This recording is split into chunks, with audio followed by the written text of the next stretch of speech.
एक समय की बात है।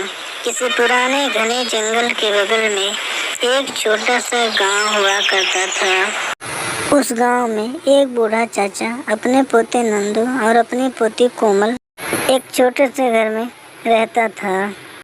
नंदू का उम्र 6 साल का था और कोमल की उम्र 8 साल की थी। उन दोनों के माँ बाप की मौत एक रोड एक्सीडेंट में हो गई थी और उनका बूढ़ा दादा ही उनको पाल रहा था। उनका बूढ़ा दादा खेतों में काम करता था। वह बूढ़ा होने की वजह से ज़्यादा काम भी नहीं कर पाता था और थोड़े बहुत पैसे ही कमा पाता था, जो नंदू और कोमल को पढ़ाने में ही चले जाते थे। उसके बाद जो बचता उससे घर चलाते थे। इसी तरह उनके घर का गुजारा हुआ करता था।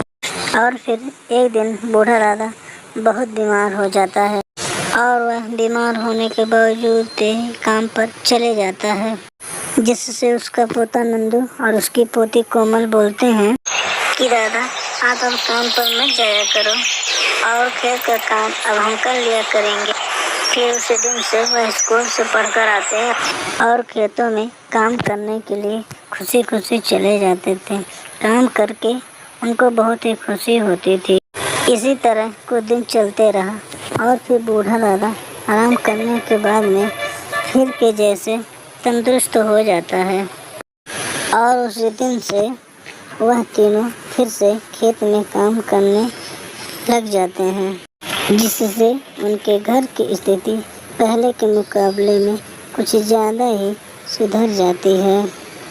तभी से इसी तरह वह दोनों स्कूल से पढ़कर आते, फिर खेत में तीनों एक साथ काम करने के लिए चले जाते हैं, जिससे वह पहले के मुकाबले में बहुत खुश रहा करते हैं। इसी तरह कुछ दिन गुजरते रहा और वह दोनों पढ़ लिख कर काफ़ी बड़े हो जाते हैं।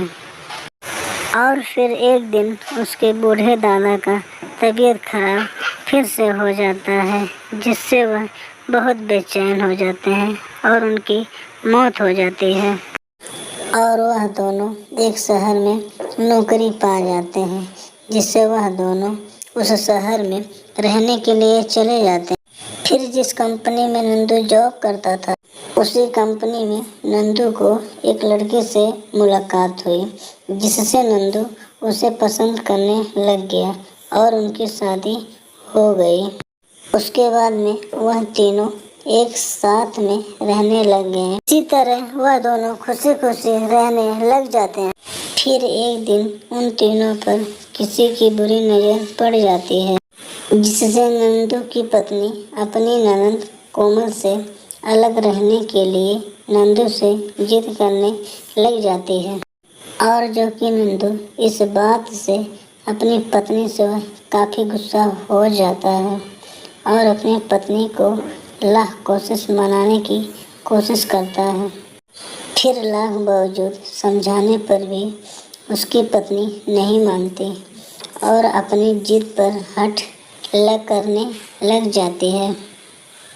और यह सब होते ही नंदू की बहन पीछे से आते ही सब कुछ सुन लेती है, जिससे नंदू मजबूर होकर अपनी बहन से जाकर बोलता है कि बहन कोमल अब आज से हमको अलग अलग रहना होगा।